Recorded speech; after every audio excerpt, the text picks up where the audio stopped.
Hello friends, I'm back in sunny Alice Springs to pick up a bus, and I wanted to talk to you today after speaking to a client last night, why you're not getting what you want. So when I describe what I do to people off the bat, I call myself a fear coach, and I say that I show people why they're not going after what they say they want. And if they say they want, if I explain to you now, every person listening to this right now has something they say they're going to do, I have been saying for a long time, but they're not taking any action to get towards it. And the reason for that is there's emotional blocks between you and it. Fear, generally, or discomfort between you and it. And so it would seem obvious when someone says, I want to get healthy, or I want to be in a relationship when they're single, or they want to make some money when they're broke.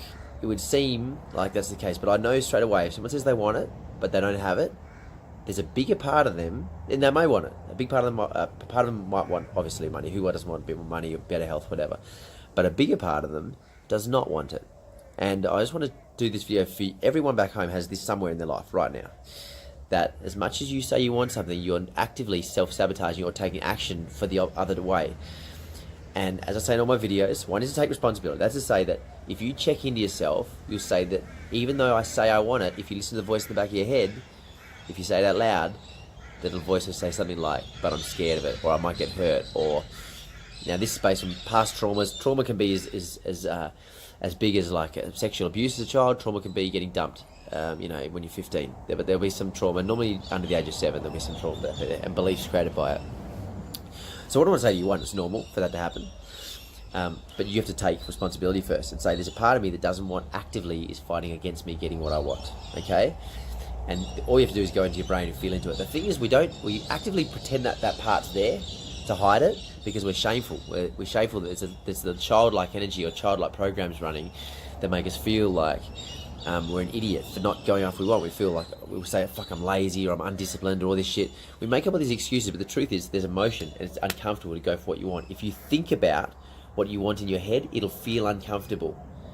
That's all you need to do. Think about what you want in your head, you make a visualization, and it'll actually feel uncomfortable. Either the steps to get there is uncomfortable, or the actual thing itself feels uncomfortable. That's how you know there's a restriction there. That's number one. Take responsibility. A part of you is trying to hold it back. Number two, my system is always gratitude. It is easy to blame this part and say, fuck, this part's holding me back. This part is lazy. This part's undisciplined. This part is weak. Whatever the words are you say to yourself. But that doesn't serve you at all. Saying that shit, that's hate. The opposite of hate is love, right? How can you love a part of you that's actively holding you back from something that would be good for you? Is to find the intention below it. Why would a part of you, why would the child in you actively resist getting something you want?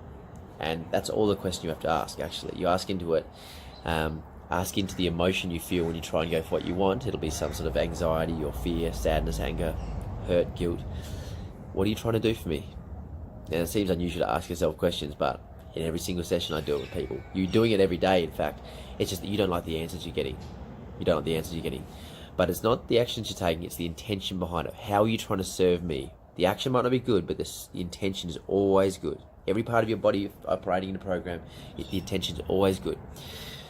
So, those are the two steps. Take responsibility that if you're saying you want something, but you're actively not going after it, a big part of you doesn't want it. So own it and say, okay, a part of me doesn't want this, that's the reason why I'm not going after it. Two, gratitude. Instead of hating on that part of you, find love for it. Find how it's trying to help you. The keyword's trying, because it's probably not working anymore. It's an old program from when you were like 5 years old that's no longer working, of protection.